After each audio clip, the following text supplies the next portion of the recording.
Boa noite a todas e a todos.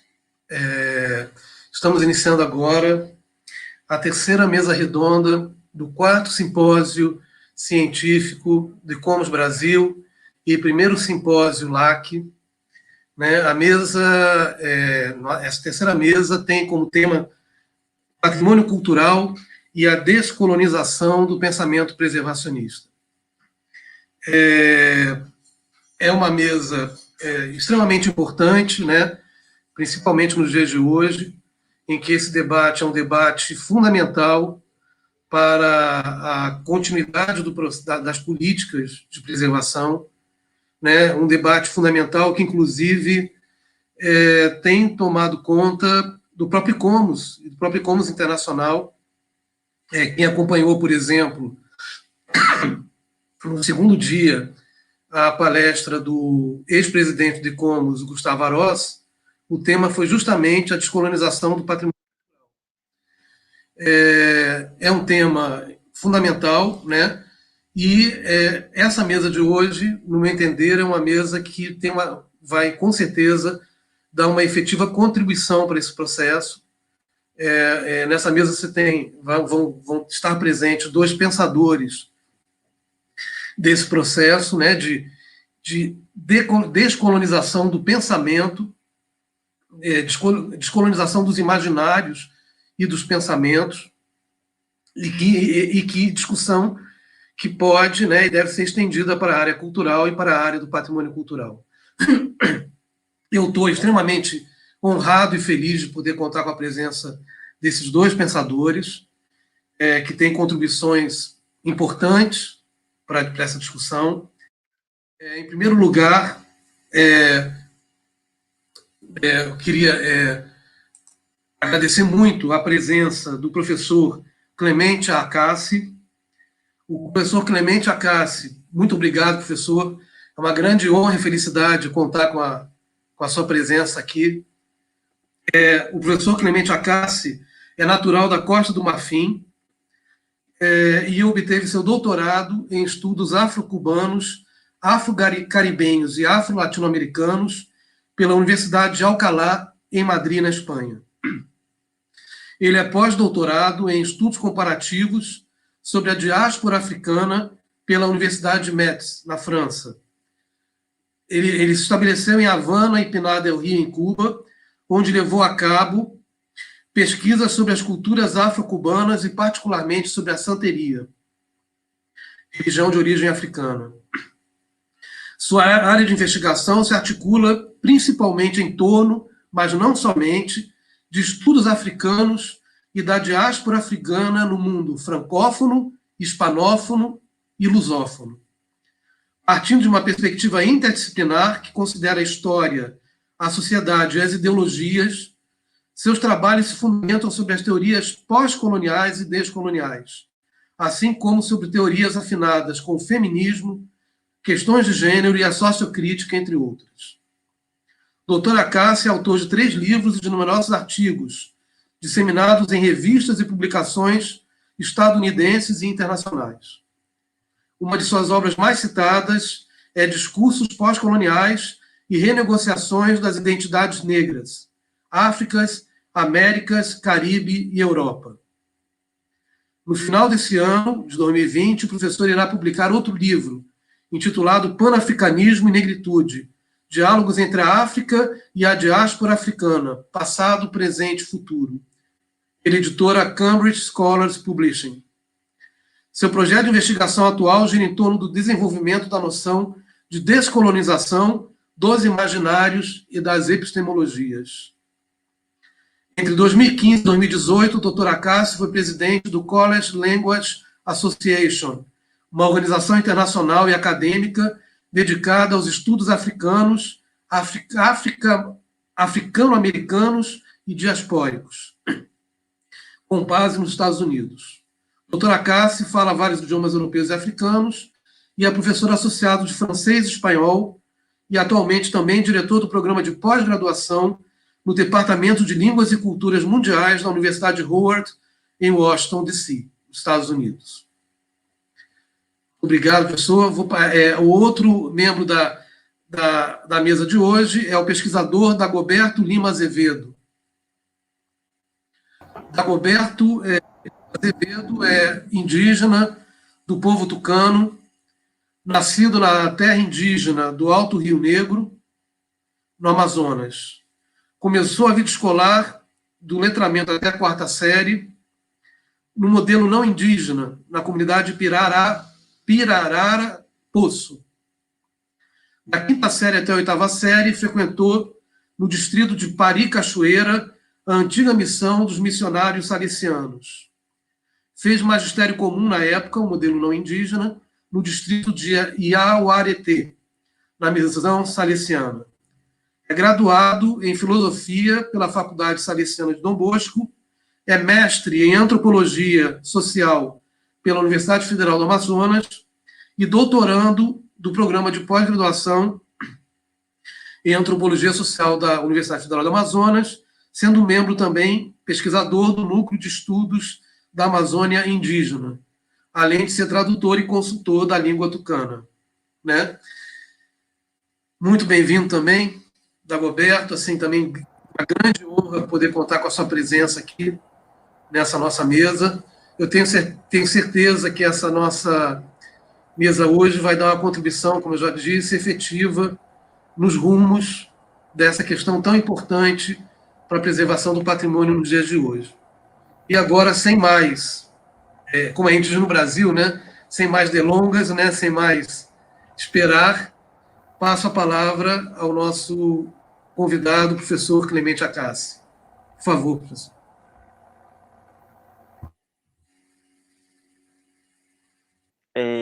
Obrigado para o professor Marcos Solender pelo convite. Eu me aproximei aos estudos pós-coloniais e descoloniais não por razões de momento de uma moda acadêmica. Me aproximei aos estudos pós-coloniais e descoloniais porque, por primeira vez, os sujeitos colonizados tinham a oportunidade de fazer parte do discurso sobre a teoria. O sujeito colonizado é o sujeito latino-americano, africano, principalmente em meu caso de área de pesquisa, que depois da escravidão e da colonização, tem por primeira vez a oportunidade de ter uma voz lá onde antes não tinha voz na teoria crítica e outras teorias.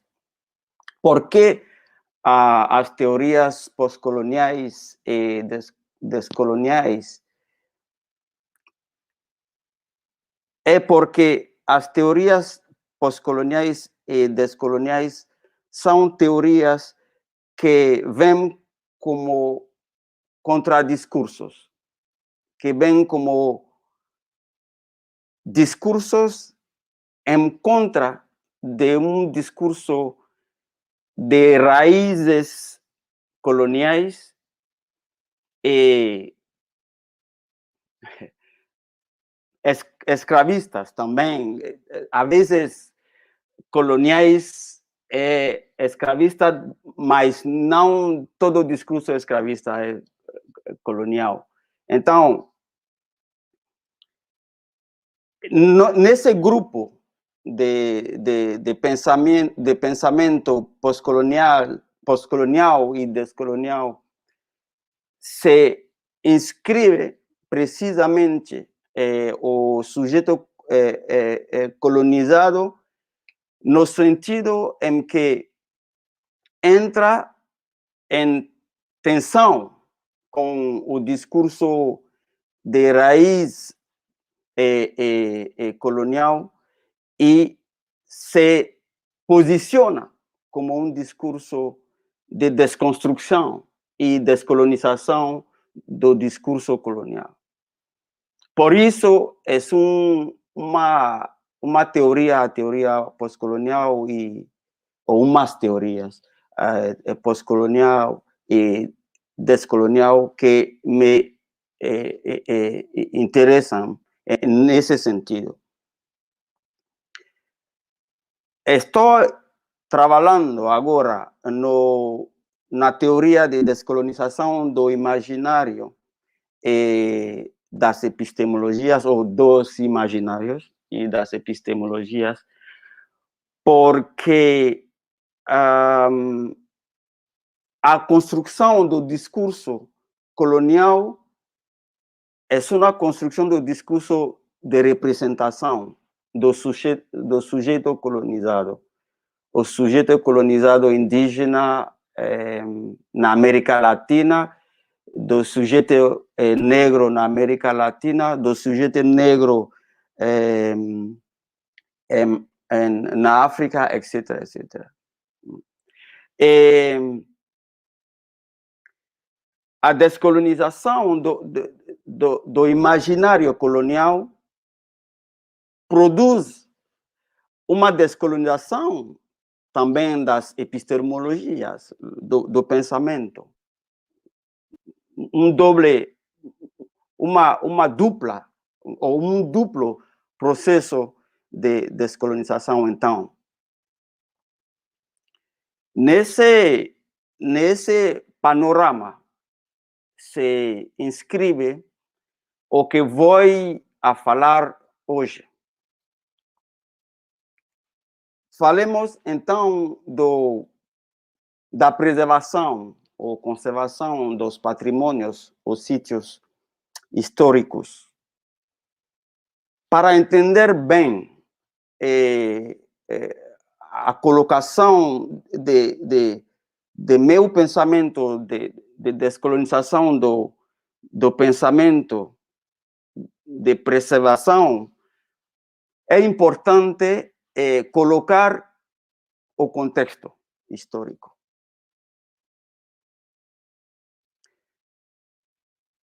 O caso de ICOMOS, o Conselho de Preservação de Monumentos e Sítios, tem um contexto histórico que vem das duas guerras mundiais. A Primeira Guerra Mundial e a Segunda Guerra Mundial.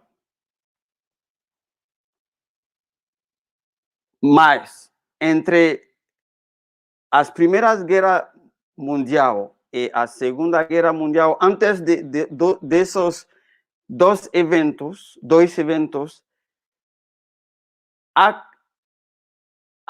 precisa colocar aqui um momento histórico que permitirá entender muito bem o fenômeno da preservação dos monumentos e sítios históricos a partir da Segunda Guerra Mundial e da Primeira Guerra Mundial e da Segunda Guerra Mundial. Europa, nos séculos XIV até nos séculos XIV, ou do século XIV até século XVI, é uma Europa que promove a ideia de renascimento, a ideia da glória da Europa. mas uma glória que tem uma base de escravidão no século XV e de escravidão no século XV que continua depois com a colonização. Então, o Renascimento é um conceito totalizador que não toma em conta o feito de que o Renascimento europeu não é um renascimento mundial, é um renascimento de uma cultura de dominação, uma cultura de dominação que é europeia, mais tarde ocidental, quando vem no jogo os Estados Unidos, mas é uma cultura de dominação, então que entra uma contradição com a ideia de escravidão e mais tarde de colonização. Aquela Europa de uma glória falsa, porque não era uma glória real, era uma glória de dominação de outros povos e de auto-reivindicação de uma glória, que não era uma glória. Uma glória que tem um fundamento de dominação e de apagar outras culturas, não é uma glória cultural. Então, do século XVI, com o apogeu da cultura europeia, apogeu segundo Europa, mas dominação terrível dos outros povos, principalmente indígenas e africanos, ou descendentes de africanos.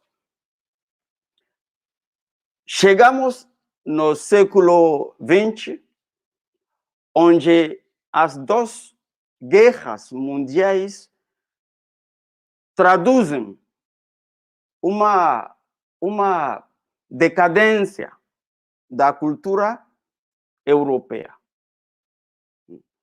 E esta decadência da cultura europeia provoca uma reimaginação do mundo, porque nesse momento a Europa não podia continuar a falar de uma cultura de glória, uma cultura civilizadora, uma cultura de dominação sobre outras culturas.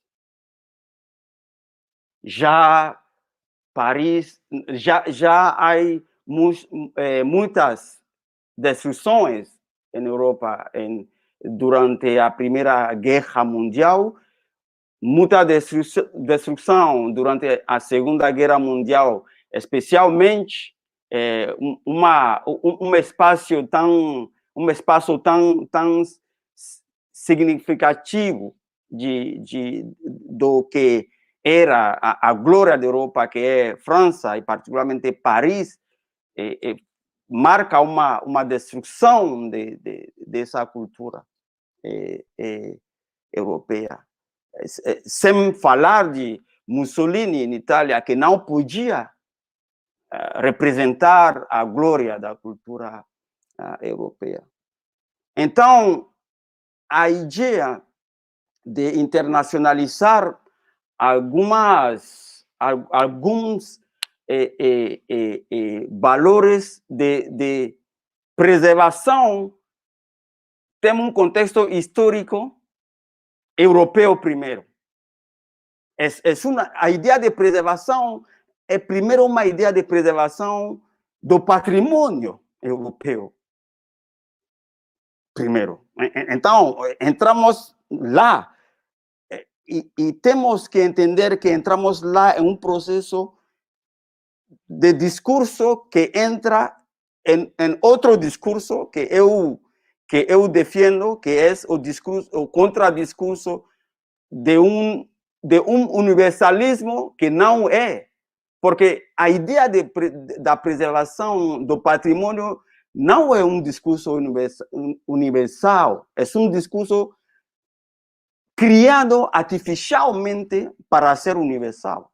Porque primeiro é para preservar o patrimônio europeu em decadência. E a ideia mesma que a cultura europeia é superior. Algo que vem para desconstruir as duas guerras mundiais. Então, o primeiro ponto de descolonização do discurso de preservação dos monumentos, dos sítios, é ver lá que não é uma preservação do patrimônio mundial, mas é uma preservação do patrimônio europeu. Mas por que passamos do discurso europeu ao discurso universal? Por o mesmo mecanismo que havia antes no todo o discurso europeu. Exemplo, falaram de renascimento sem adicionar a ideia que não era um renascimento universal, mas era um renascimento europeu.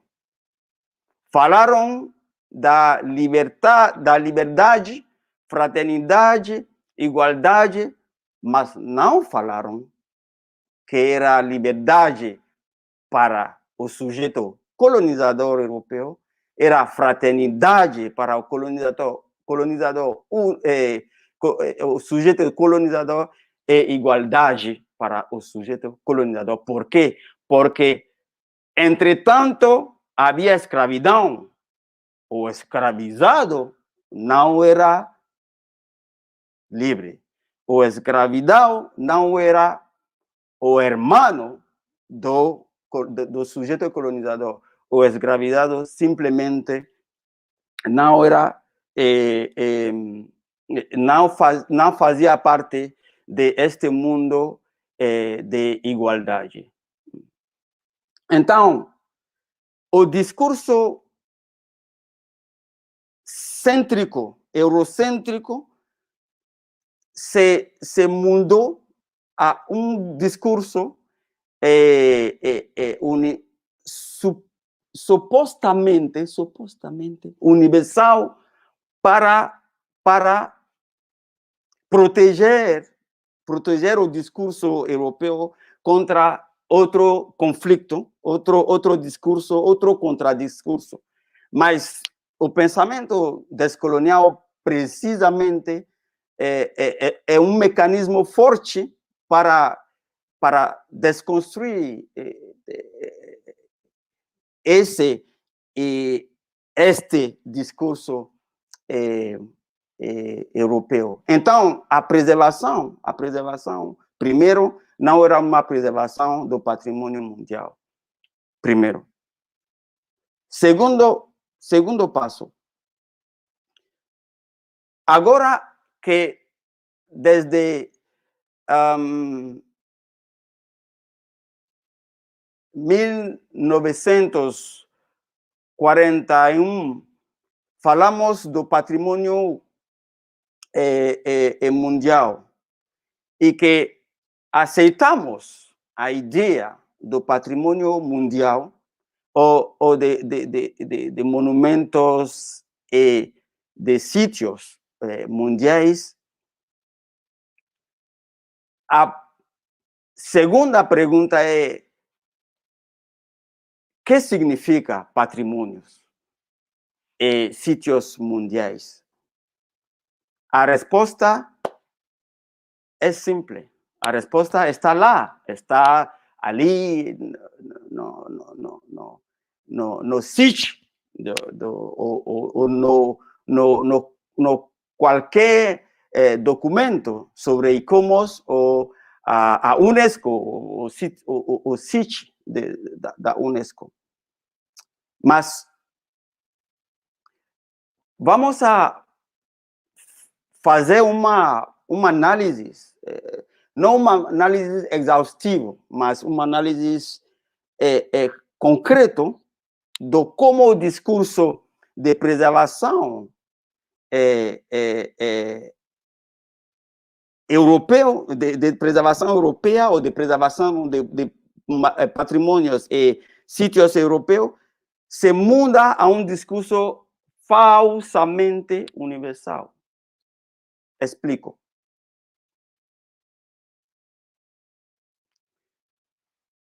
Quando você vê, por exemplo, o caso do sítio, um exemplo de Brasil, por exemplo, você vê o caso do sítio do Ouro Preto. Ouro Preto é um sítio que fala solo da arquitetura colonial. E fala de um arquiteto, um escultor, Aleijadinho. Sim? Aleijadinho, escultor, não é anônimo. Se conhece. Se fala seu nome. Está lá nos livros de história. Está lá no sítio de ICOMOS. Está lá no sítio da Unesco, etc. O sítio é um sítio que fala do sítio sem falar da construção, da história e das pessoas. Por que isso seria importante para Ouro Preto? Seria importante para Ouro Preto porque a escravidão e a colonização tiveram como objetivos de borrar a história dos sujeitos colonizados, precisamente, os sujeitos colonizados que são os indígenas e os africanos. O que ocorre no Ouro Preto é que precisamente a construção do arquivo histórico não pode fazer-se. Por quê? Porque não se fala do patrimônio imaterial como um patrimônio que toma em conta toda a aportação do sujeito precisamente colonizado, que é o sujeito indígena ou o sujeito africano. Não sei se você sabe muito do Ouro Preto, mas Ouro Preto tem uma grande população também de descendentes de africanos. E ali falam de sua cultura, da cultura africana. Mas não aparece na preservação do Ouro Preto. Se fala da arquitetura, de uma arquitetura de origem europeu. Que significa isso? Significa que o que se está promovendo é a promoção da toda a cultura, arquitetura, história, enfim, do sujeito colonizador ou da cultura eurocêntrica. Exemplo número 1. Exemplo número 2. No meu país de origem, Costa de Marfim, há um sítio que é o sítio da primeira capital de Costa de Marfim, e esse sítio se chama Grand Bassam. Grand-Bassam, você está aprendendo um pouco de Costa de Marfim com esse nome, que é um nome muito típico. Grand-Bassam foi a primeira capital da Costa de Marfim e forma parte dos monumentos e sítios históricos. O que ocorre é que o patrimônio, Grand-Bassam como patrimônio, se reconhece como patrimônio histórico, mas só uma pequena parte da Grand-Bassam. E a parte histórica, fiquem-se muito bem, esta parte é a parte que se chama Pequena França. A parte histórica onde ficavam os colonizadores. A preservação, então, de Grand-Bassam não é uma preservação da cidade de Grand-Bassam com o que representa a cultura, a história, a antropologia do povo de Grand-Bassam, não. O que se está preservando é a cultura europeia, a presença francesa. Então, o discurso sobre o patrimônio universal é, em realidade, o discurso sobre a preservação da herança europeia. Segundo exemplo. Terceiro exemplo. Quando você vai e quer saber sobre a cidade de Brasília, como foi criada, formada, como quer que seja, vamos ver nomes como Costa, como um dos criadores da Brasília. Mas Costa não é anônimo. Se conhece, como se conhece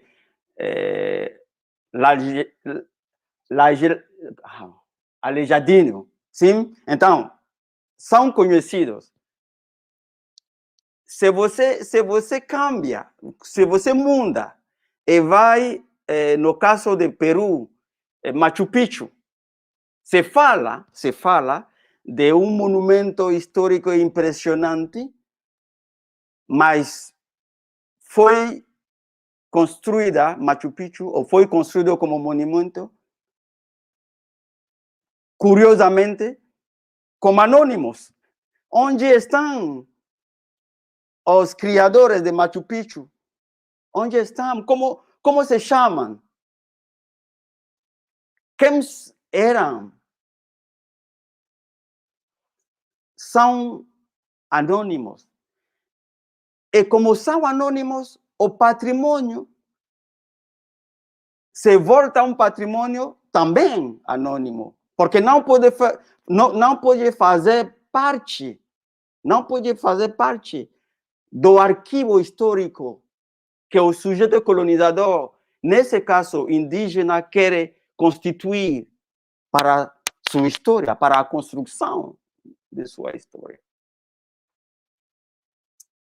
Vou terminar com outros dois exemplos no mesmo tono. Então,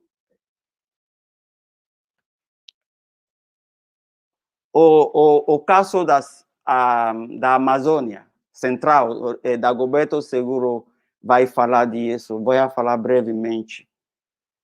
A Amazônia Central, se fala da Amazônia Central, da preservação da Amazônia Central, sem falar dos indígenas, da cultura que forma a Amazônia Central, sem falar de sua cultura, de sua história, de uma história que forma parte da construção da nação brasileira. Então, a Amazônia é como um patrimônio anônimo que está lá, e como é anônimo, se pode destruir como se está destruindo agora a Amazônia. Porque é como melhor anônimo, como pior, nada significante para o Brasil. ¿Por quê? Porque parece algo anônimo. Porque o sítio é só um sítio. Não um sítio com alma, não um sítio com pessoas, não um sítio com história, etc, etc. Então, há uma desconstrução aqui, descolonização do imaginário em como aproximar a questão das Amazônias.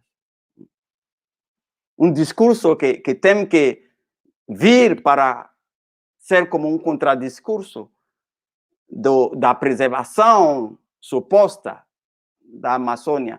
E, na realidade, é bem feito que a realidade é a realidade presente do século XXI, onde vemos com nossos próprios olhos que se está destruindo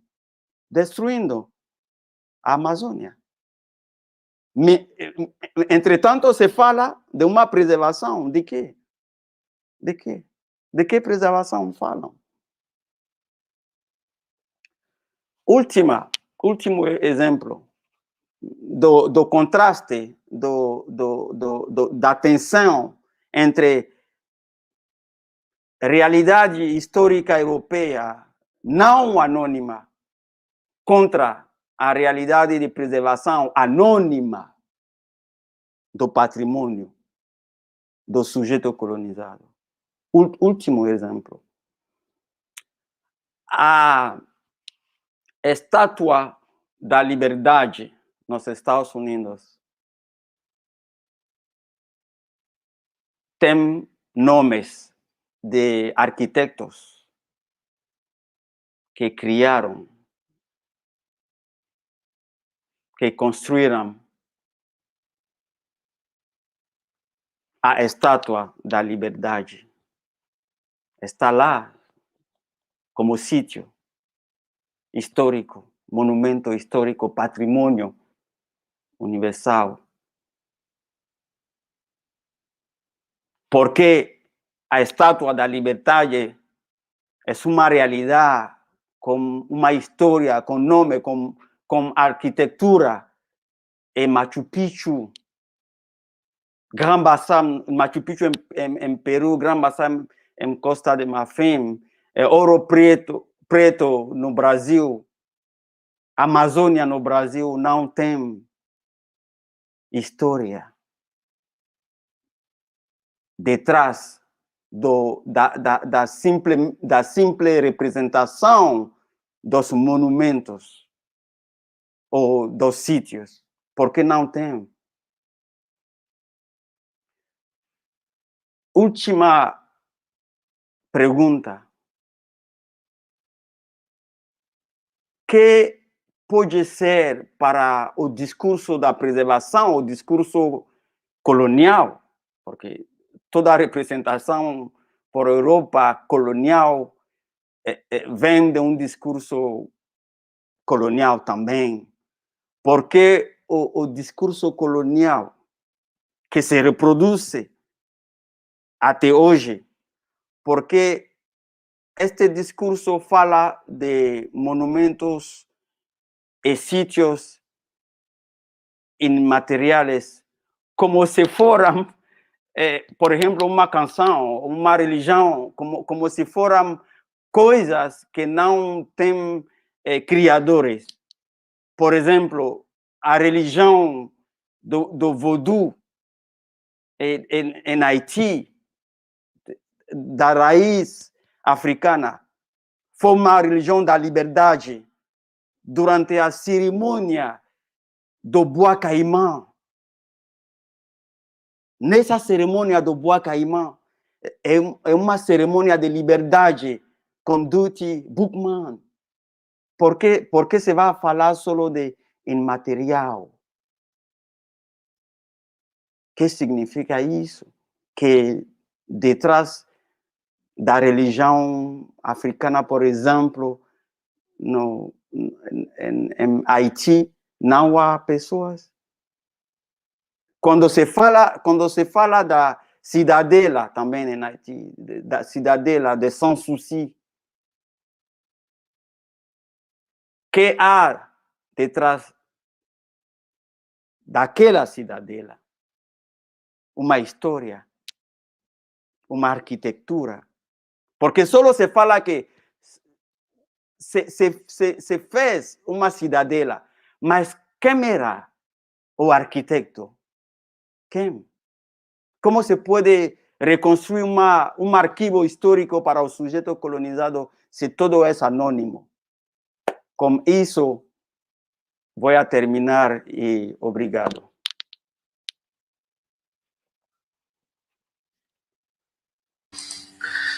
Muito obrigado, professor Clemente Acassi. São reflexões fundamentais, importantíssimas para serem colocadas aqui para a discussão, né? Que mostra muito, né? Desculpe, essa desigualdade no tratamento, né, dos diversos patrimônios, né? Não adianta falar, né, que em termos de patrimônio mundial, que o patrimônio mundial tenta abarcar uma diversidade, né, mundial, se essa diversidade não é tratada de forma equânime, né, é tratada de forma diferenciada, como você colocou muito bem, né? Eu acho que temos bastante coisa para refletir e para debater ainda hoje, espero, na nossa mesa.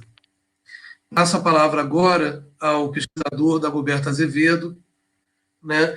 Primeiro eu peço desculpas que a imagem do professor Clemente Acassi, no final da exposição dele, ficou um pouco ruim, mas isso se deve à conexão, né? A conexão ela é intermitente, né? Então peço desculpas ao professor, inclusive, por essa piora da imagem no final, que a gente não consegue controlar isso, infelizmente. Mas agora a imagem parece que melhorou de novo, né? Né? Mas no final teve esse problema e a gente peço desculpas. Então, passo a palavra então ao pesquisador Dagoberto Azevedo. Como o Marcos já me apresentou, sou indígena do Alto Rio Negro, Amazonas. Então, agradeço o convite que o Marcos fez para essa mesa e para compartilhar algumas reflexões, alguns pensamentos indígenas nessa mesa, né, para compartilhar. Então, eu preparei alguns slides, né, não sei se é possível apresentar. Então,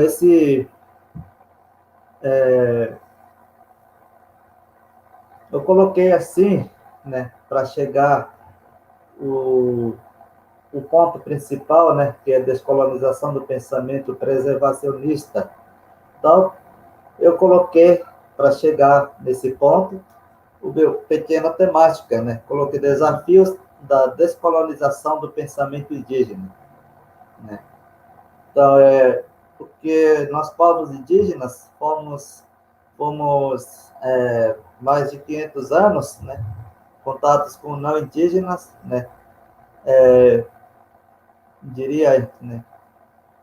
Tendo esse conhecimento, apropriando as palavras, categorias, os conceitos do não indígenas, né? Por isso que eu coloquei esse título, né? Desafio da descolonização do pensamento indígena, para chegar a esse ponto, aquele ponto principal, né, da mesa. Pode passar.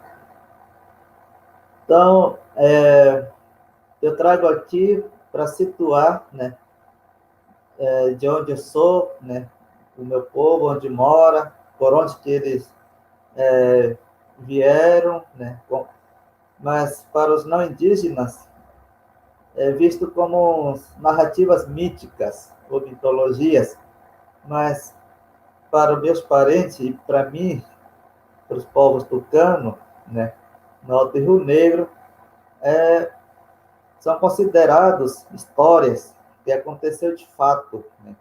Por isso que com a minha língua chamam o Cumuá, né? Ou Xamã, ou Pajé. Eles começam, né, dizer que o povo tucano, né, começou a vir, né, aqui na ponta, né, começou a vir no Rio de Janeiro.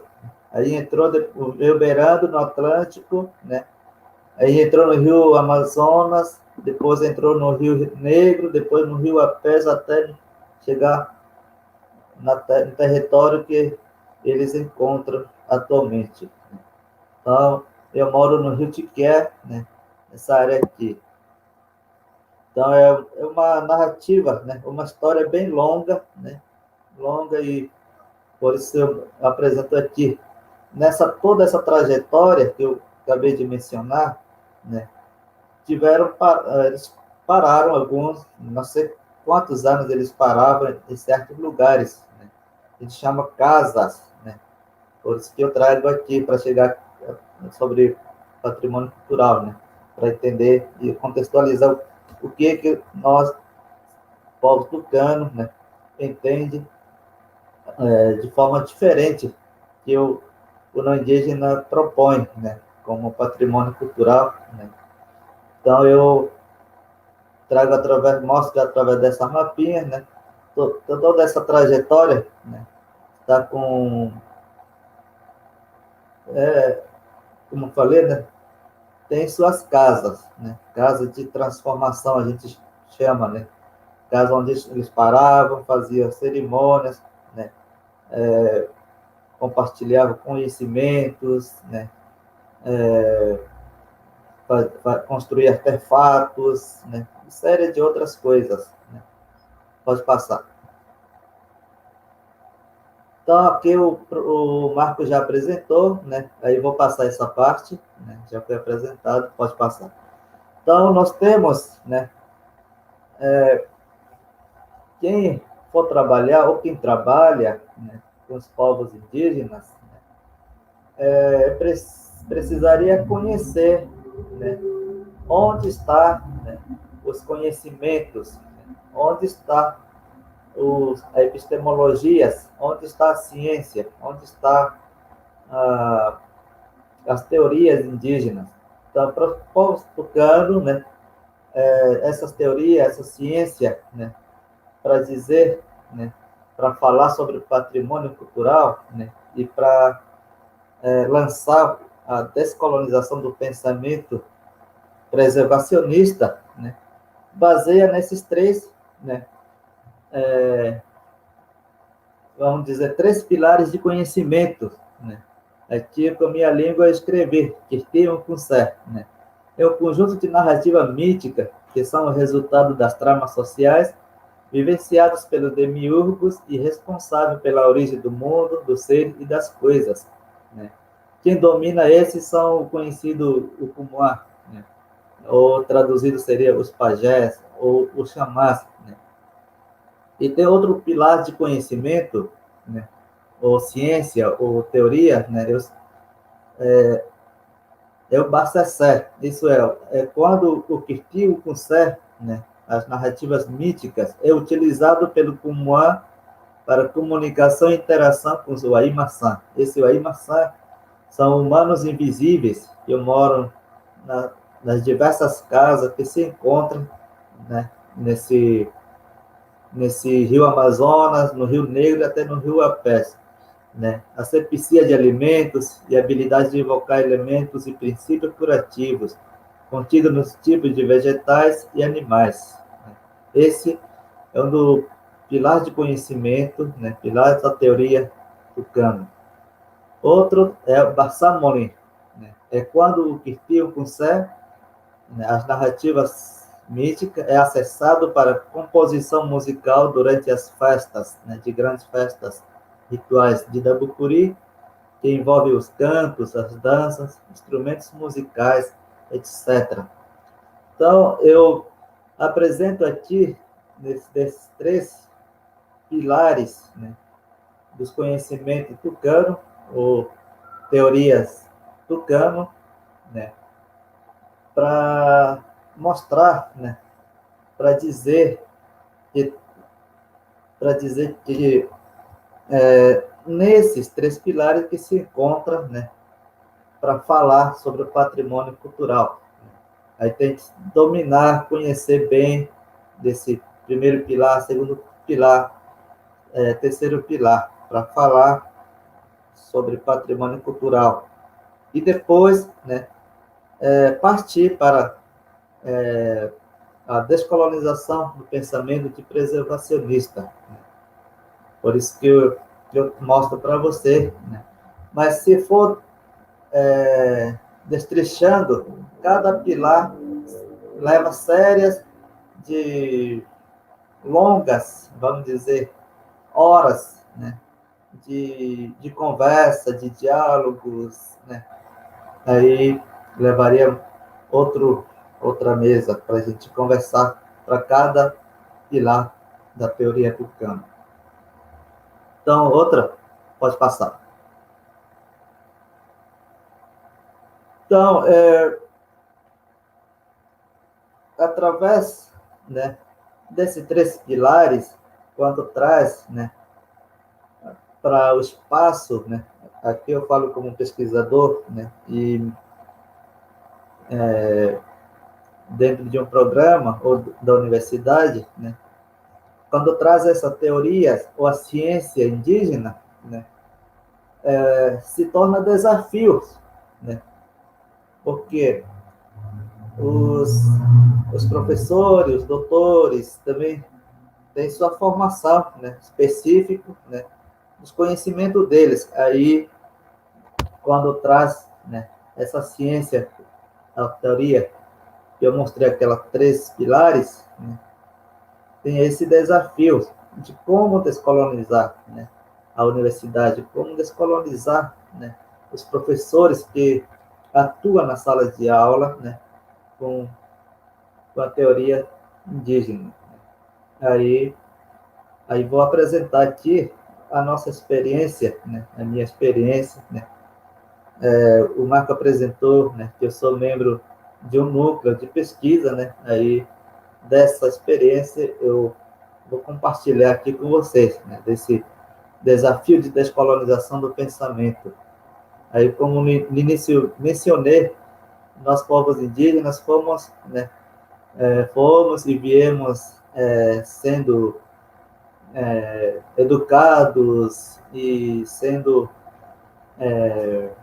mostrados a usar as palavras construídas, né, pelo não indígena. Então, quando a gente, desde criança, né,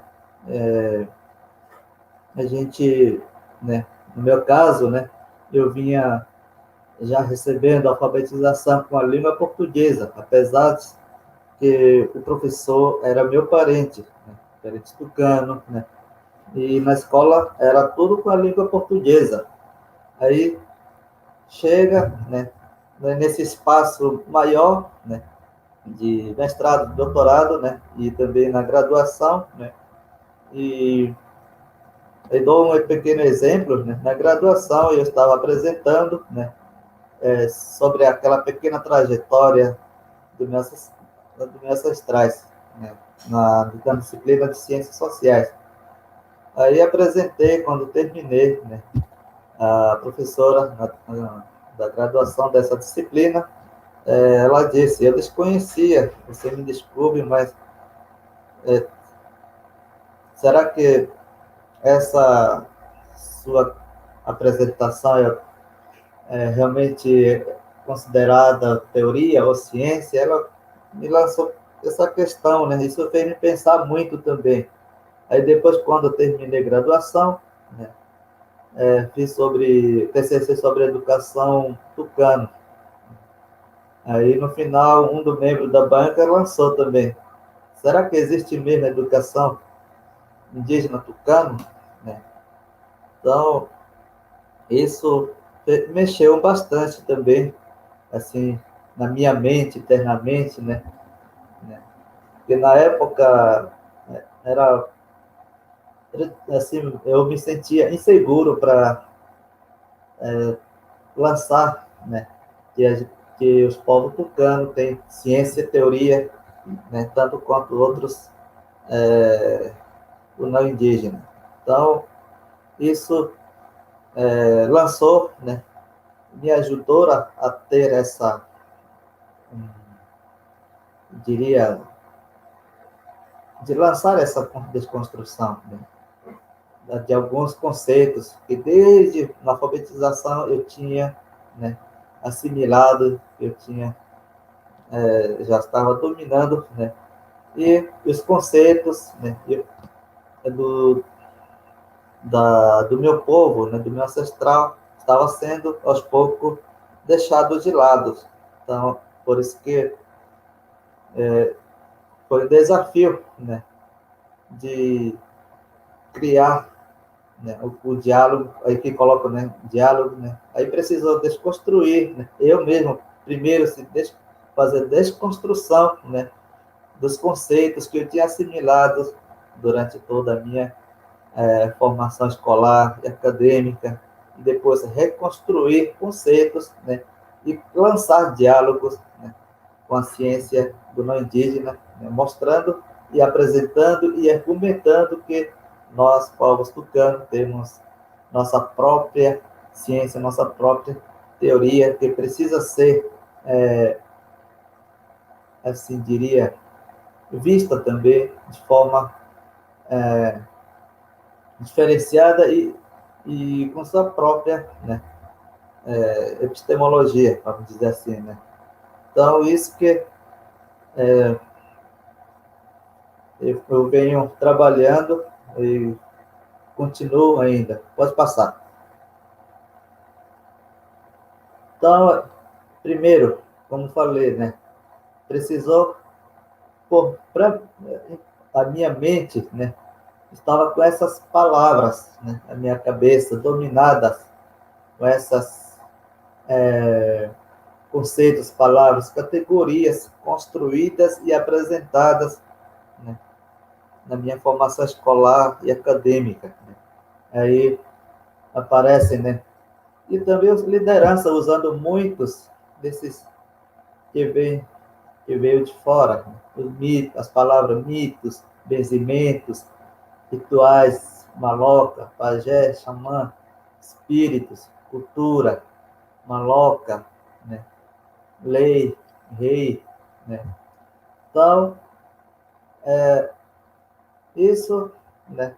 Essas palavras que nós, povos indígenas, né, através do contato não indígenas, né, veio assimilando e usando nos nossos discursos, né, nas nossas falas, nas nossas conversas, nos diálogos, né, e os nossos estavam aos poucos sendo silenciados e deixados, né, e por isso que foi preciso, né, fazer essa desconstrução, né, dessas palavras, desses conceitos na minha mente, né, e trazer no espaço acadêmico, através do espaço acadêmico, através da área de antropologia, né, e mostrando que temos nossos conceitos, né, em vez de dizer mitos, usar o conceito de um concerto, né, em vez de usar benzimentos, bacessé, em vez de rituais, bassamone, com a nossa própria língua, né. Aí só uma palavra, né, dessas palavras, né, leva séries, né, várias horas, né, de discursos, de falas, né, de histórias, narrativas, e mostrando teoria, ciência tucana, né.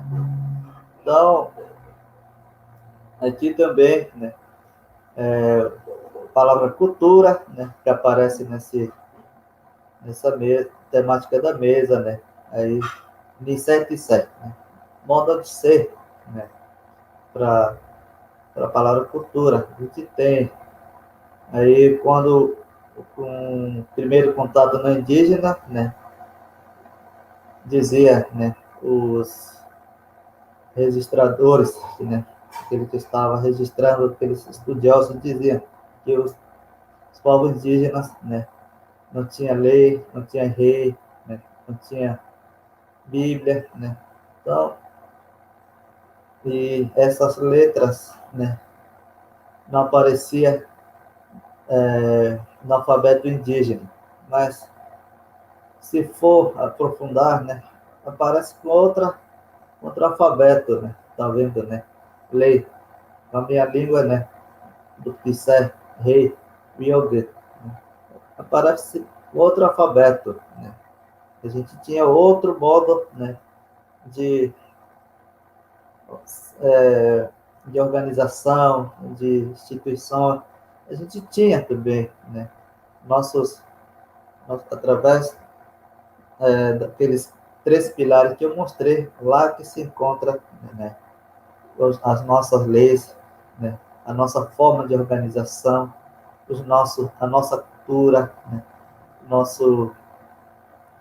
os nossos monumentos, nossos sítios sagrados, nesses 3 pilares que aparecem, né, lá que explica como que certo lugar foi protagonizado, né, certa casa de conhecimentos. Então,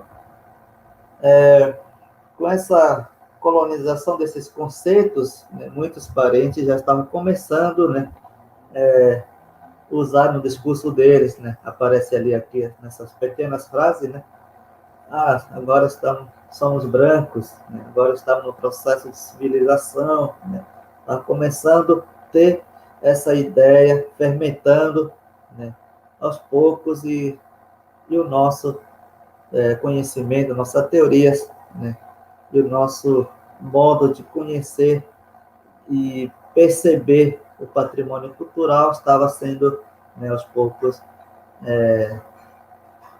entrando em desuso, né? Por isso que é importante eu apresentar para vocês, né, que um pequeno modelo da experiência que eu passei, que eu continuo passando, compartilho com você por onde se podia partir para pensar, né, o patrimônio cultural e pensar sobre o pensamento descolonial de preservacionismo. Outro, pode passar. Então, eu mostro aqui um esquema, né, que é reconstrução de conceitos, né? Então, de tudo foi um trabalho assim, não foi fácil, né? Como falei, né? Um desafio, né? O meu orientador também foi assim, favorável também, né? Deixou assim mais que eu pudesse construir essa reconstrução de conceitos, né? Tanto na minha mente, tanto no meu falar, tanto no meu discurso, né? Então, essa, né, aparece aqui, né? Conhecimento tucano, né, que são, né? Eu afirmo e digo, né? São teoria tucano, né? Que são Kirti, né? Narrativas míticas, o Barcessé, né? Benzimentos, traduzindo, né? Barçamões, rituais. Então, são esses 3 pilares, né? Interligados, interconectados, né? Se você, né? Quando começa a falar do Kirti, né? Já lança, né? Faz uma conexão, né? Nesses outros, né? Está sempre interligados. Por isso mostra assim, interligação. Pode passar. Então, terras indígenas, né? Aí mostro para vocês aqui, né? Através daquelas que tinham com certo narrativas míticas, né? Que se percebe, né? O nosso patrimônio cultural, a visão, né? Dos povos originários da região do Rio Negro, Amazônia, Brasil. no Quistinho-Cussé, né, naquele primeiro pilar, né, lá que tem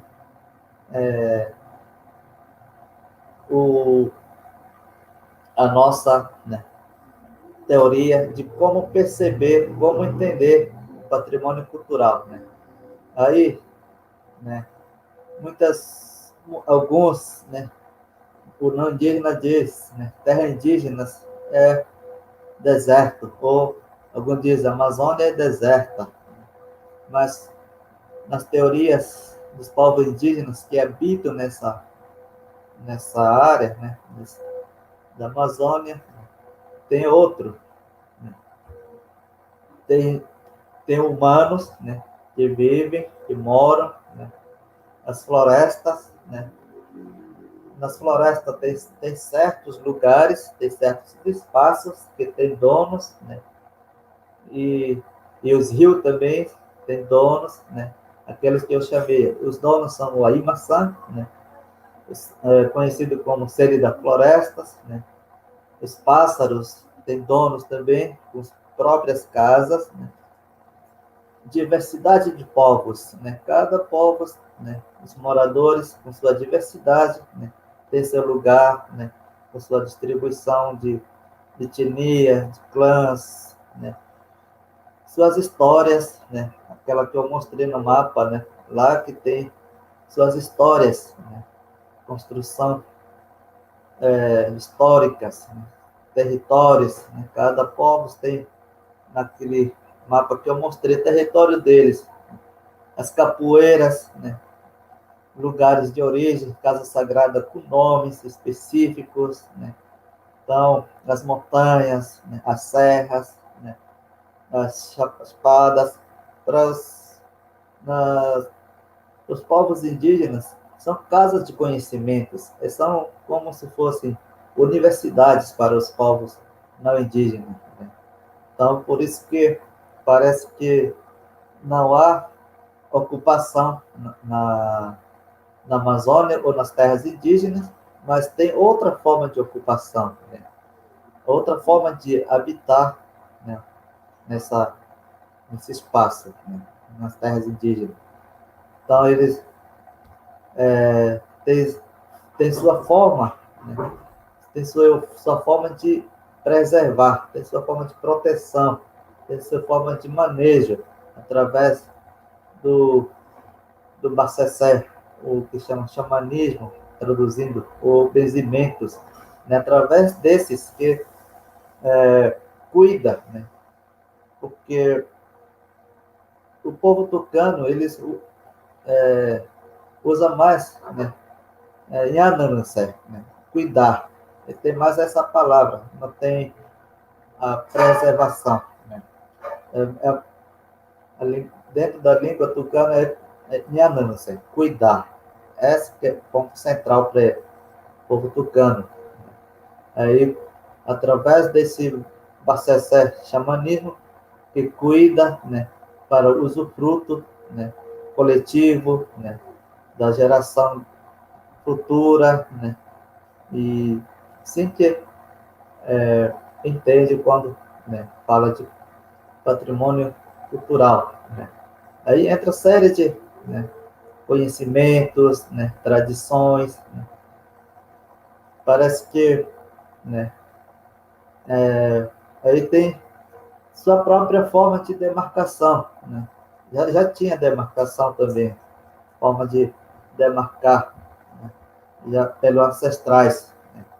Então, o contato no não indígena, né, eles veem somar também essa forma de demarcação, mas com papel, né. Mas como a gente era ágrafos, né, povos de oralidade, funcionou, né, e alguns ainda continuam funcionando internamente, apesar de terras demarcadas e reconhecida pelo papel do não indígena. Então, outro ponto. Então, como eu falei, né, a visão dos colonizadores da terra indígena.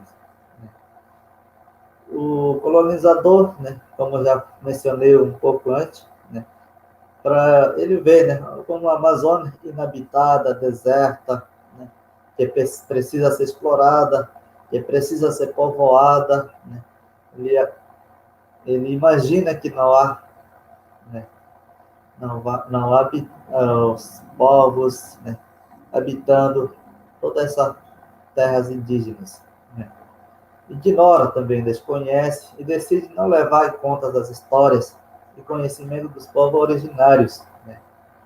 Então, visão capitalista, né, ele acha lucro as terras indígenas como exploração, né.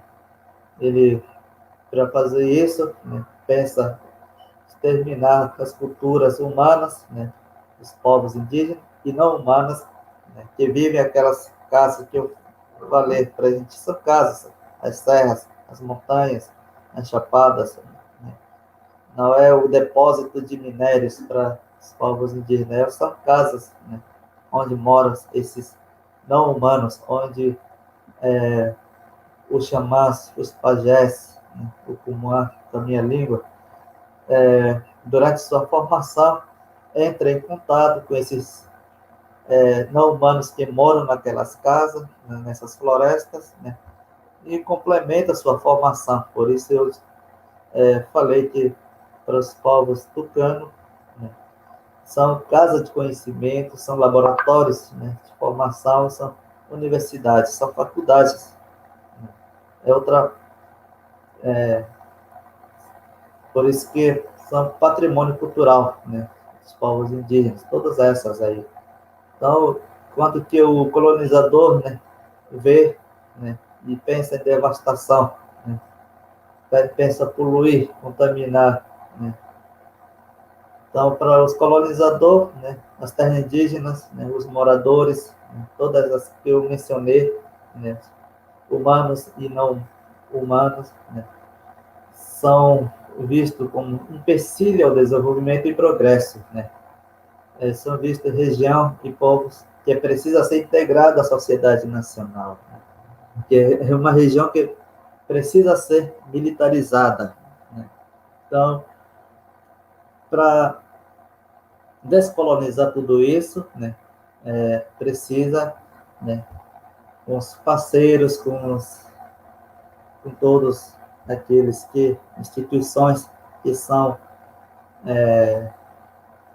favoráveis, que são parceiros, né, precisa conhecer, né, ajudar a divulgar, ajudar a levar, né, que os povos indígenas têm outra visão, outra teoria, outra ciência, né, outra percepção, né, do, do, do espaço onde eles moram, né. Então, por isso eu trago essa para você, como pensar com os povos indígenas, né, o patrimônio cultural, né, e pensar sobre descolonização do pensamento preservacionista.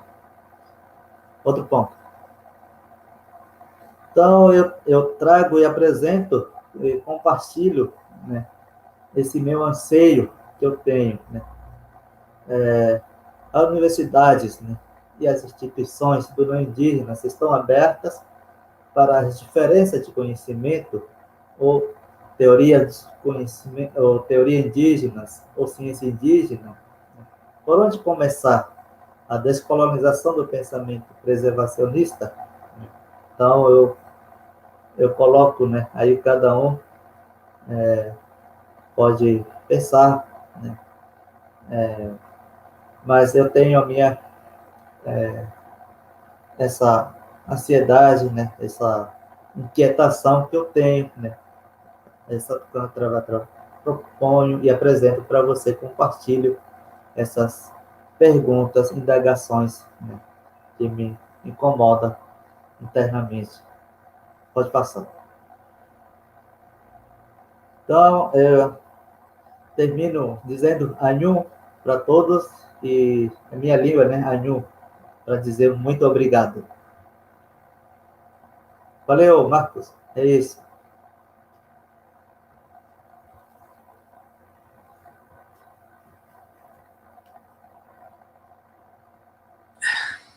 Dagoberto, muito obrigado também pela sua exposição.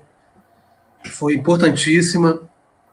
Eu diria que tanto você como o Clemente Acassi cumpriram aquilo exatamente que eu estava pensando para a mesa de hoje, que era ser uma mesa provocativa, uma mesa que provocasse as pessoas, que fosse uma mesa que as pessoas ficassem, inclusive, desconfortáveis, né? Porque eu acho que o pensamento, quando ele incomoda alguém, é porque alguma coisa tem que ser feita, né? Então, eu quero agradecer muito vocês, porque foi realmente uma mesa provocativa, que provocou, né?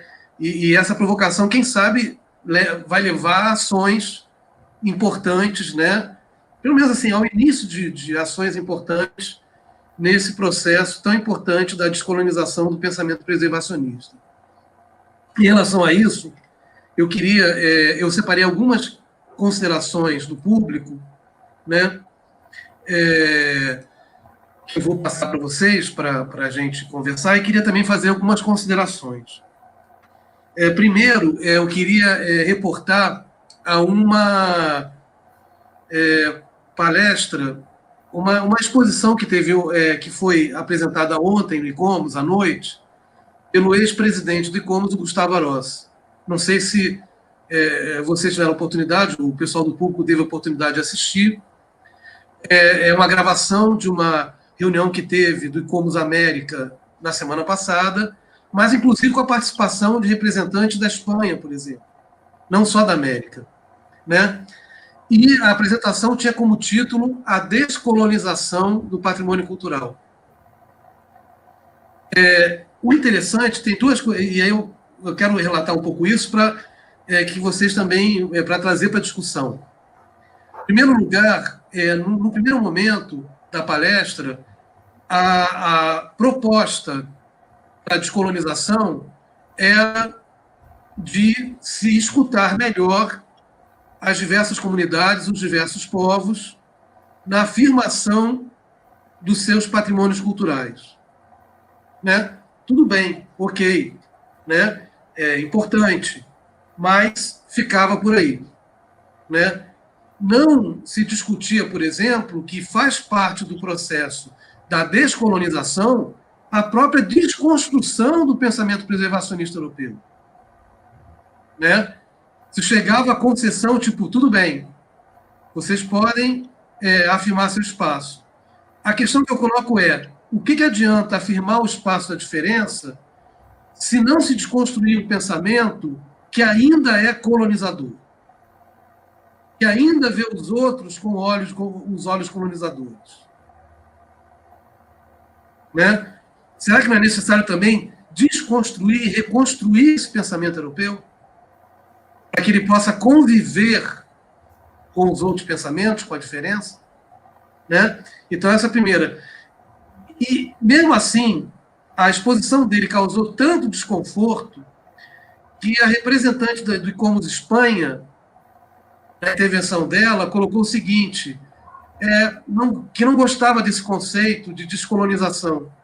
Falou assim, não, vamos pensar outra coisa, isso é passado, né?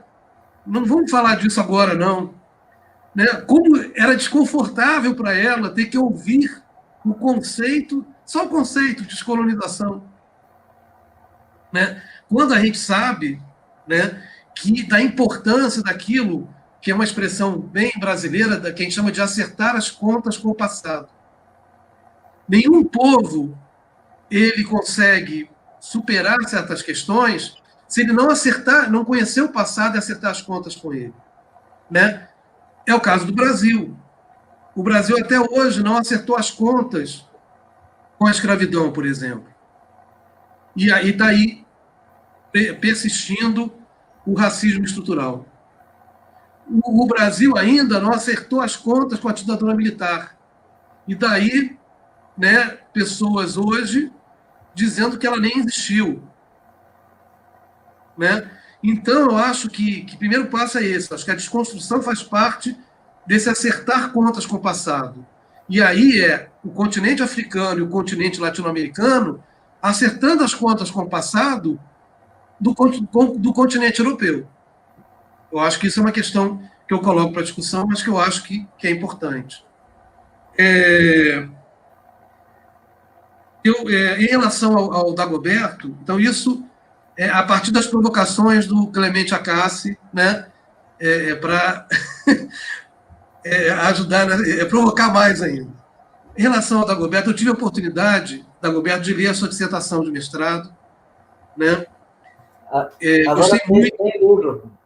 Está em livro já, eu peguei na internet, eu peguei a dissertação, não sabia que estava em livro já. Pode depois, inclusive, deixar aqui as referências para o pessoal.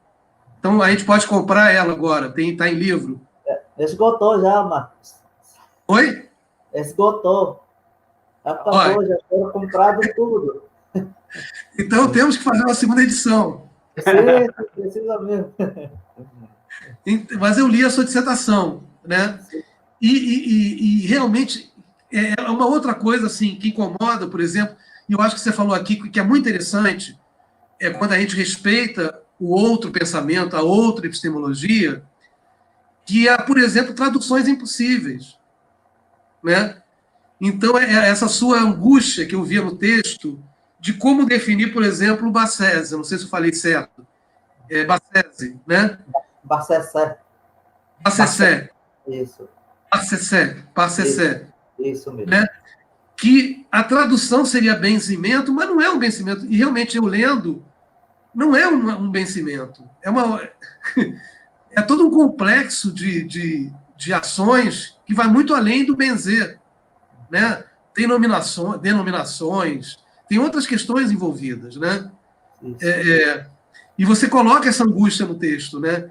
Tem que traduzir para as pessoas conseguirem se aproximar do que é, e a tradução ser sempre imperfeita, ser sempre incorreta. Né? E eu confesso, desculpa estar me estendendo, mas que eu me senti que foi muito interessante, porque no texto a gente tem mania, às vezes, nas dissertações, de fazer trechos em francês, em inglês, e você, na sua dissertação, tem trechos em tucano, né? Na língua tucana. Sim, sim. Né? Que eu achei fantástico, né? Porque... E depois você comenta, né? Você faz um certo comentário para a gente entender, para quem não conhece a língua, o que está escrito ali, né? Mas é interessante isso, né? Colocando a afirmação de uma outra língua, né? Já que a gente pode fazer trechos em inglês e francês, né? Para preservar o pensamento, temos que ter trechos em tucano também, né? Na dissertação, né? Porque eles são mais fiéis ao que aquilo significa, né? Porque, inclusive, é a linguagem que estrutura o pensamento, né?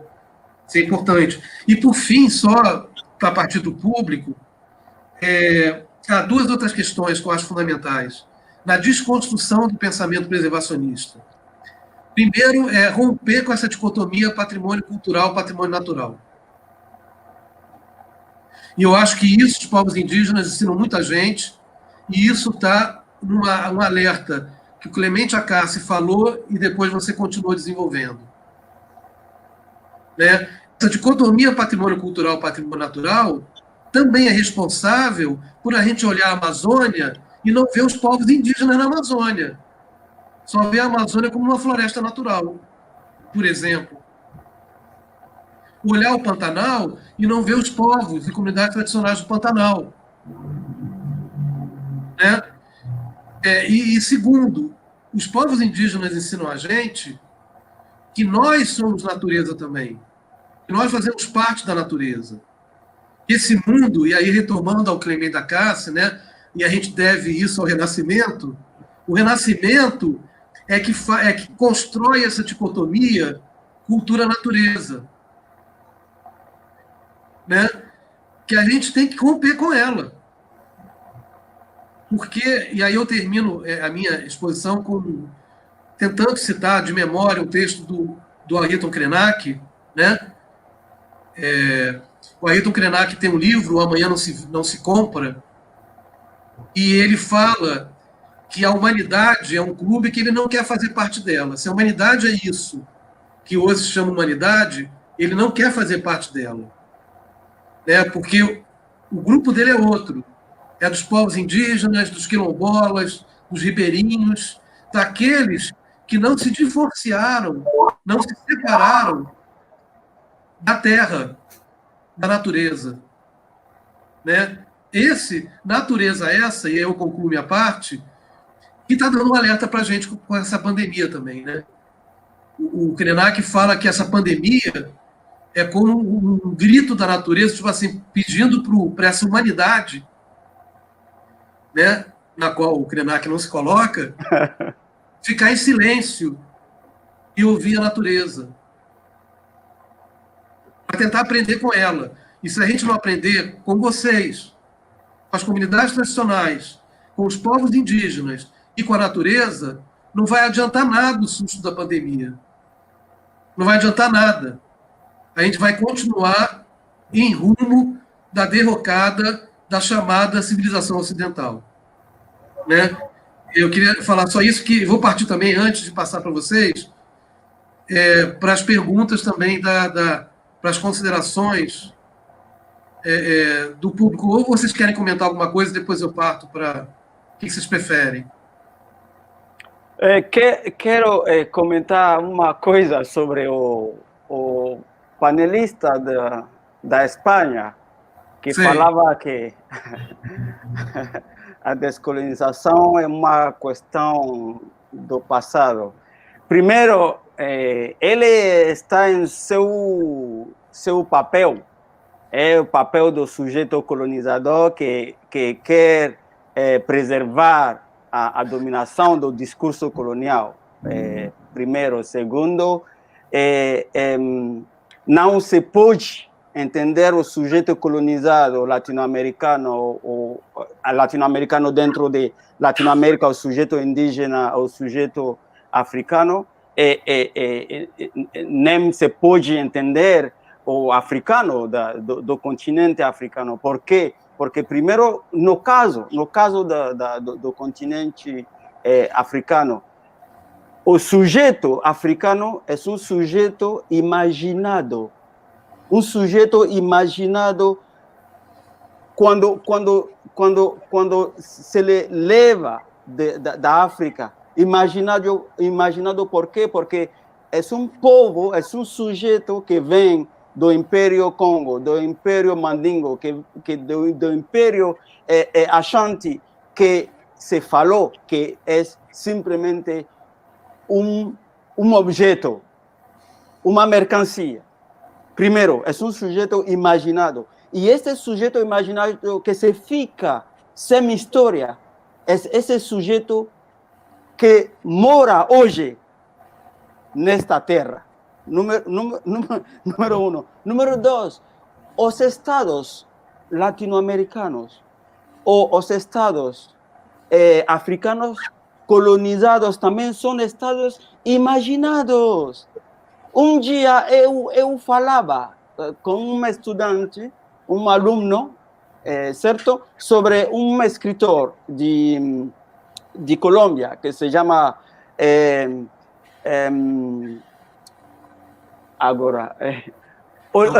Manuel Zapata Oliveira, certo? Manuel Zapata Oliveira vem de Córdoba de Colômbia. E o estudante me falou que ele pensava que Manuel Zapata Oliveira vinha de Espanha. Por quê? Porque há uma reprodução da palavra Córdoba, que é de Espanha e também que é de Colômbia. O que quer dizer? Quer dizer que o Estado, as cidades latino-americanas são imaginadas. No caso da África, a Conferência de Berlim, na Alemanha, que fez? Criou estados que não eram. Costa de Marfim não se falava, não se chamava Costa de Marfim. Benin não se chamava Benin. Então, entender hoje o sujeito colonizado africano, o sujeito indígena, e entender os estados latino-americanos, os estados africanos, só se pode entender a partir destas representações coloniais. Então, tanto vai existir um discurso dominante colonial, vai existir também um discurso descolonizador. Não se pode fazer nada em contra disso. Clemente, só para te informar, não foi nenhum expositor que falou isso, né? Foi uma intervenção do público, né? Que falou isso.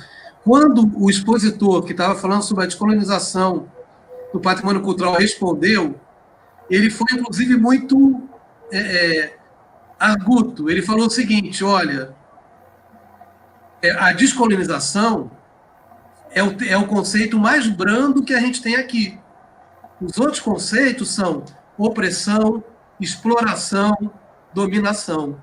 Tipo assim, então, fique contente por eu estar falando de descolonização.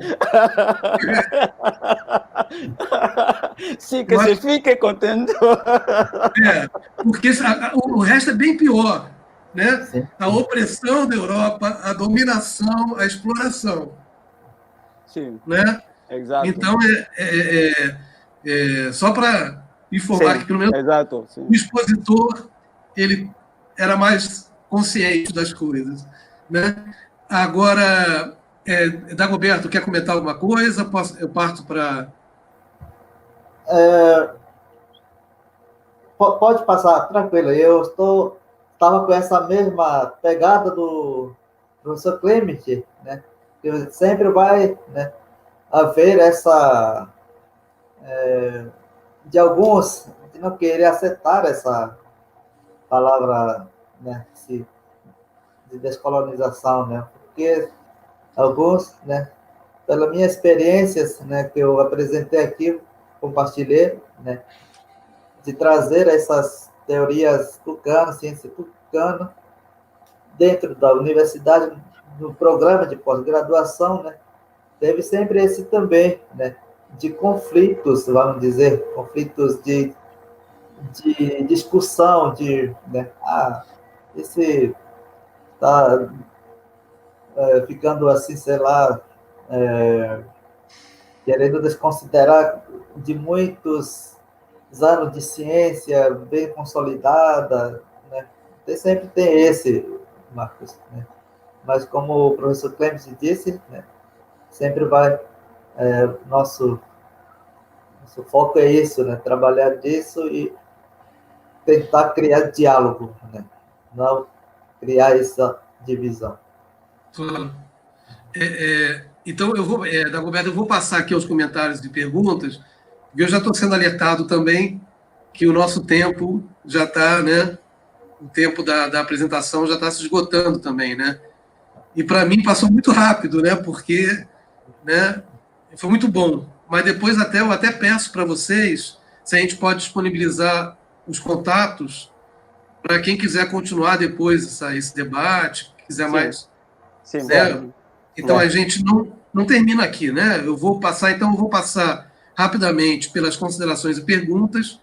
Eu passo para vocês e eu peço então para que vocês também, junto com essas respostas, considerações, de repente já façam as considerações finais, por causa da hora, mas vou passar o contato depois para o público, para quem quiser continuar também essa discussão que é fundamental. Tá certo? Vamos lá. O George da Guia, ele colocou algumas considerações muito, muito importantes. Ele coloca assim: a decolonização se inicia pelo reconhecimento da carne e não apenas da pedra. Né?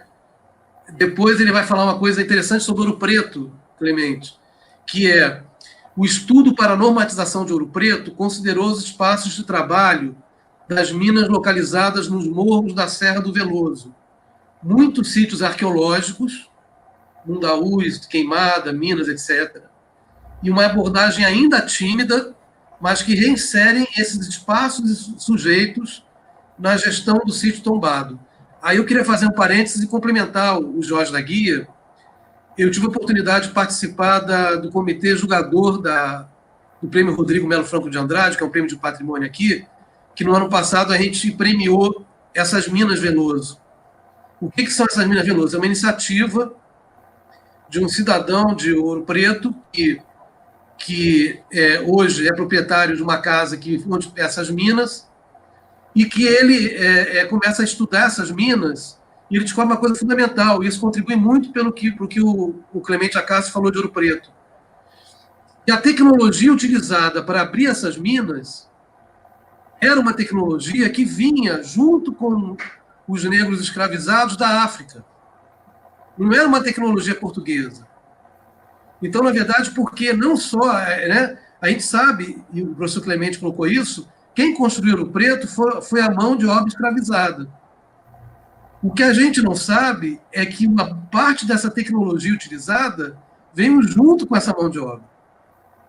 E foi aproveitada também pelos portugueses. Então, ele tem um trabalho muito importante nesse sentido, né, de resgate dessa história. A Maria Gorete Tavares, colocando que é impossível tratar do patrimônio na Amazônia se não tratarmos, é claro, da herança das sociedades indígenas. Né? A Lívia faz uma pergunta, gostaria de fazer uma pergunta ao professor Clemente. Você trouxe a questão de Ouro Preto com esse foco da narrativa dos colonizadores. Como que você acha, então, que Ouro Preto, por exemplo, poderia trabalhar outras narrativas? A pergunta está aqui na tela, inclusive. E continua. E as múltiplas histórias que construíram a cidade. Como inserir isso dentro do centro histórico? Como comunicar isso? Gostaria de saber da sua visão sobre esse exemplo. E a pergunta 2 para os dois. Como vocês pensam que seriam as estratégias para dar visibilidade a essas sociedades e movimentos não incluídos nas políticas de patrimônio? Né? Eu vou ver aqui se tem mais alguma coisa.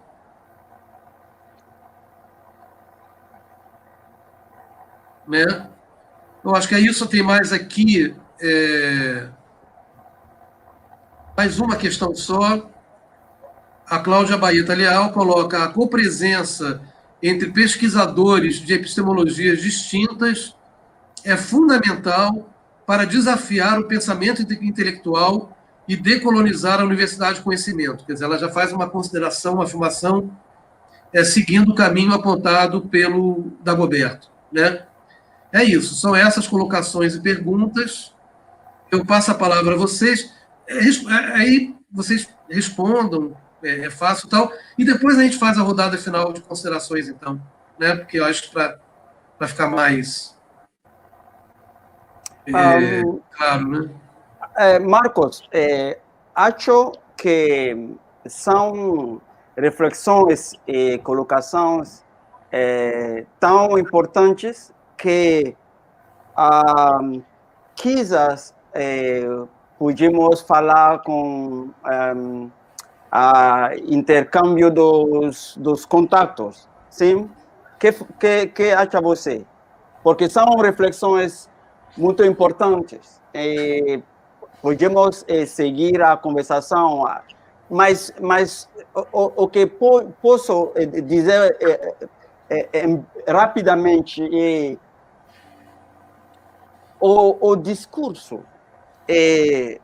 o contradiscurso do sujeito colonizado africano, Ouro Preto, em Haiti, no caso do indígena em Amazônia, é um curso, é um contexto difícil. Então, temos que começar por a descolonização das universidades e das escolas. Então, outro aspecto da descolonização é um ativismo que vem também de uma tradição que não se fala muito, de uma tradição de intelectuais afro-brasileiros que introduziram as cotas no Brasil antes da lei oficial das cotas. Não se fala muito disso. Este ativismo no Brasil pode continuar. no Ouro Preto, como através do trabalho comum, coletivo,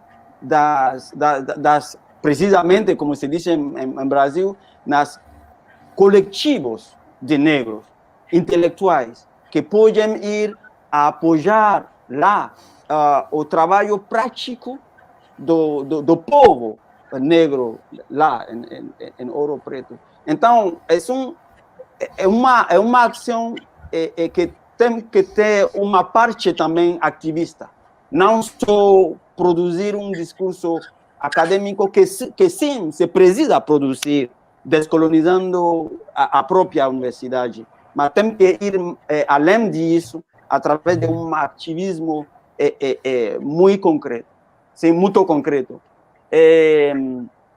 Para o resto, acho que o discurso de descolonização tem que vir também a apropriação de exploração do arquivo do sujeito colonizado. O que quer dizer? Quando se fala, por exemplo, de candomblé, quando se fala de samba, quando se fala da roda de capoeira, não tem que ser só palavras na retórica brasileira. Tem que ter um significado no nível nacional. O que significa? A roda de capoeira não só é uma representação do turismo brasileiro, não, participa também da resistência. Então, quando se fala dos resistentes históricos do Brasil, eles têm que fazer parte da genealogia da resistência do Brasil. A partir desta genealogia, se cria um contradiscurso de descolonização que vem a completar o discurso nacional sobre os heróis do Brasil, ou resistentes do Brasil. Outro exemplo, muitas vezes você vai falar com brasileiros conscientes, certo? De afro-brasileiros conscientes vão a falar de Zumbi dos Palmares. Mas o que significa Zumbi dos Palmares? O que significa? Zumbi dos Palmares, mínimo, significa duas coisas. Duas. Uma, a ideia de liberdade que não vem de França. Não. Zumbi de Palmares existiu antes da Revolução Francesa. Então, como fazer para entender a Zumbi dos Palmares na própria apropriação da resistência no Brasil, na própria construção da história do Brasil, etc. A segunda coisa é que Zumbi dos Palmares não é só ideia da liberdade para negros, não. É ideia da liberdade para todos os brasileiros, sejam de origem indígena, seja de origem europeia, ou seja de origem africana. Por quê? Porque quando estão fazendo o cimarronagem, o que estão fazendo é um cimarronagem, é uma independência que estão buscando não só para os negros, sino também para todo aquele que morava no Brasil, porque não há que esquecer que havia duas representações dos brancos. Havia os brancos da corona portuguesa e havia os brancos que nasceram lá no Brasil. Os brancos da corona se consideravam superiores a brancos do Brasil. Então, a ideia da liberdade através do cimarronagem é uma ideia da liberdade para todos os brasileiros. Então, como construir um arquivo da história que integra o pensamento, precisamente, dessas pessoas, forma parte do processo de descolonização, mas é um processo duplo de intelectualidade, de descolonização do pensamento, mas também de ativismo. Os coletivos não só têm que buscar a representação, por exemplo, uma representação negra no prefeitura, uma representação negra no Congresso. Não só isso, também tem que ser uma construção de um arquivo onde se representa ou a história negra, no caso do negro, ou a história indígena, no caso de indígena, e que significa para a nação brasileira.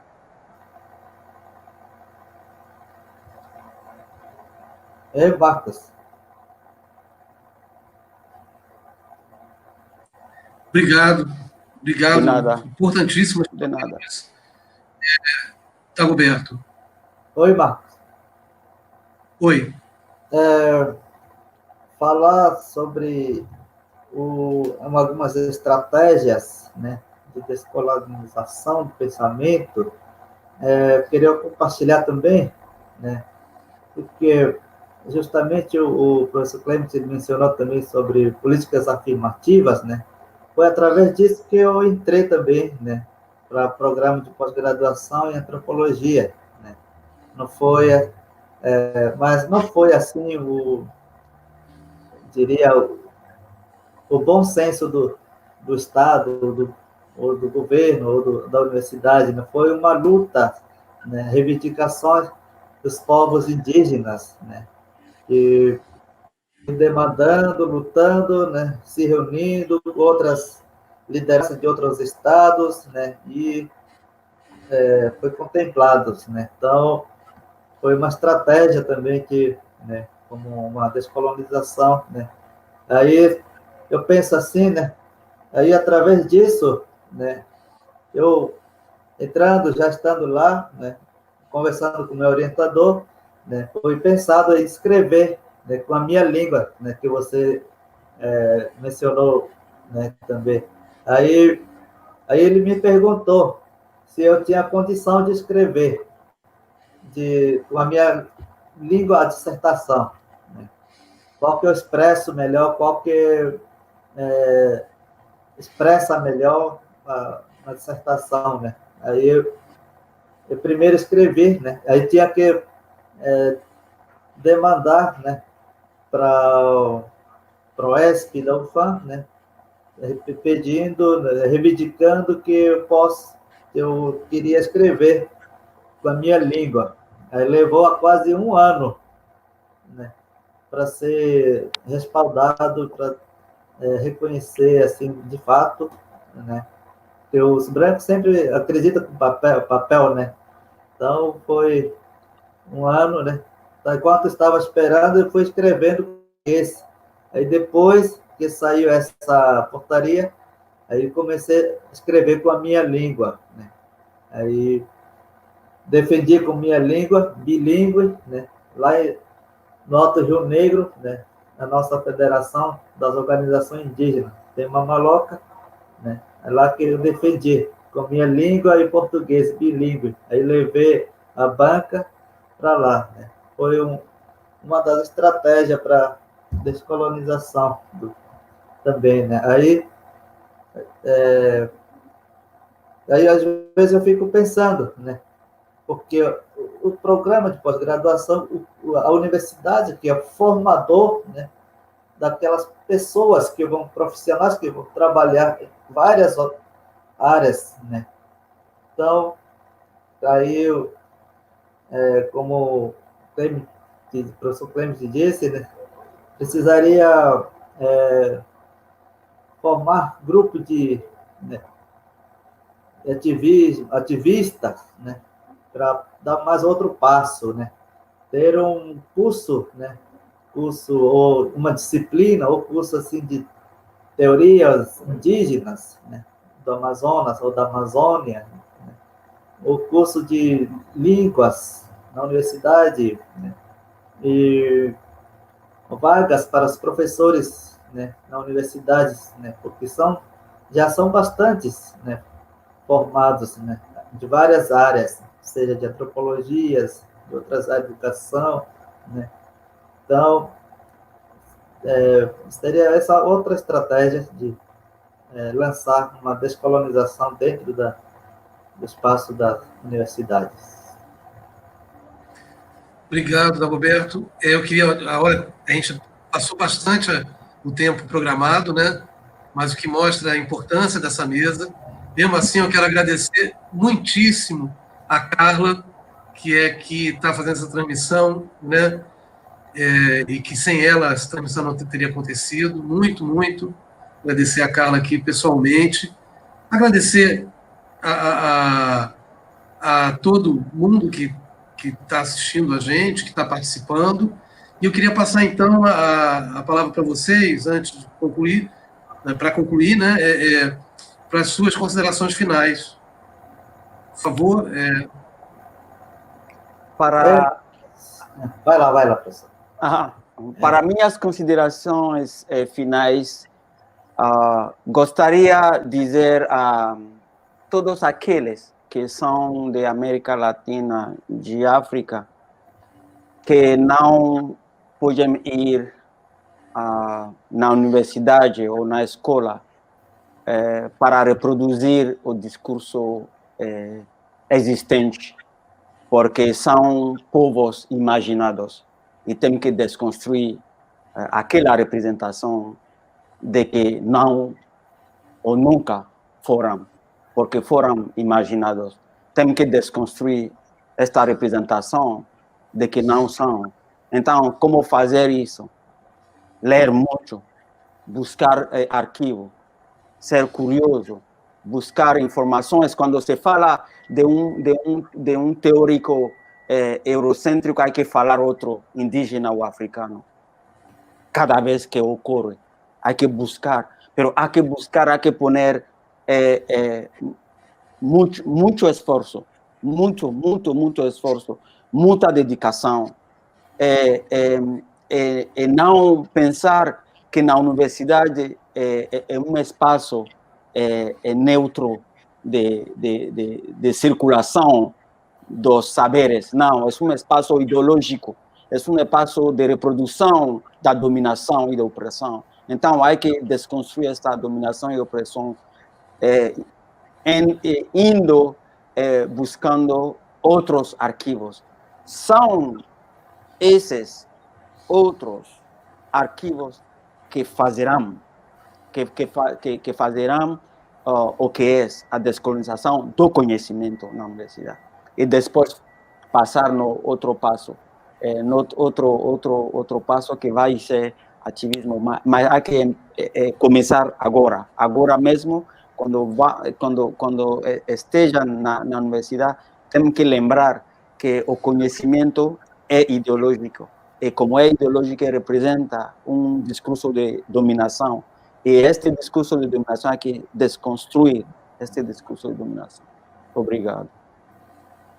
Obrigado, professor Clemente Acassi. Dagoberto. Professor, Marcos, agradeço muito por essa oportunidade de compartilhar essa pequena teoria da ciência tucana, e por isso que, às vezes, nas minhas falas, e junto com meus colegas tucanos, né, às vezes a gente vê, né, a maioria a gente veio das comunidades no interior, das aldeias, né, aí chega nas universidades, né, e a gente compara, às vezes, as universidades ou as instituições onde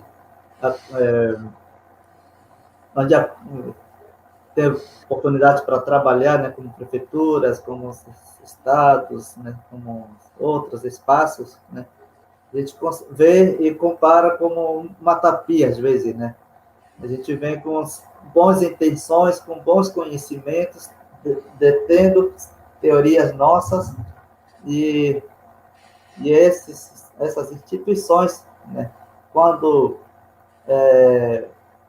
vamos dizer, às vezes, né, somos inclinados, né, ou se inclina, né, de ser tomado por essas instituições, né, e deixar nossas teorias, né, por silenciar por aí, deixar de lado e acabar e acaba levando, né, os discursos, né, das ideias, das ideologias, né, dessas instituições. Por isso que a gente compara como matapi. Não sei se você já ouviu falar matapi. Matapi é uma armadilha de pesca, né, onde o peixe entra e ele não consegue mais sair, ele é capturado e fica por aí mesmo, né? Por isso que a gente compara, às vezes, dessas instituições, né, do não indígena como matapi. Então, a gente sempre, né, temos que procurar ser atento, né, por onde anda, por onde entra, por onde circula, né, através do nosso conhecimento, através das nossas teorias, né, criando, né, saber criar diálogos com essas instituições, com as pessoas que trabalham, né, que têm esse trabalho conjunto, criar parcerias, né, conjuntas, né, criando diálogo. É importante esse respeito e diálogo de conhecimentos, né. Roberto, oi? Isso, obrigado. Concluiu, desculpa. Eu queria, então, de novo, em nome de todos da coordenação geral do simpósio, agradecer muitíssimo, dizer para vocês que espero que esse seja só o ponto de partida, essa mesa de uma longa parceria, que é fundamental para que a gente possa construir um novo rumo para essa preservação do patrimônio, né? Eu, particularmente, já tenho a felicidade de ter o professor Clemente como um parceiro, né? O professor Clemente que, desde ano passado, né, a gente se conhece na Universidade, pelo menos na Universidade Federal de Juiz de Fora, mas que espero que essa parceria se estenda também para o ICOMOS, né? E que Dagoberto também, que venha para essa parceria, que são colaborações que vão ser fundamentais para a gente tentar construir um novo rumo, né, para essa preservação. Muitíssimo obrigado. Vamos depois deixar os contatos de vocês com o pessoal do simpósio, que quiser, para continuar esse debate. Excelente noite para vocês. Muitíssimo obrigado mesmo. Obrigado a você e a Carla. Obrigado.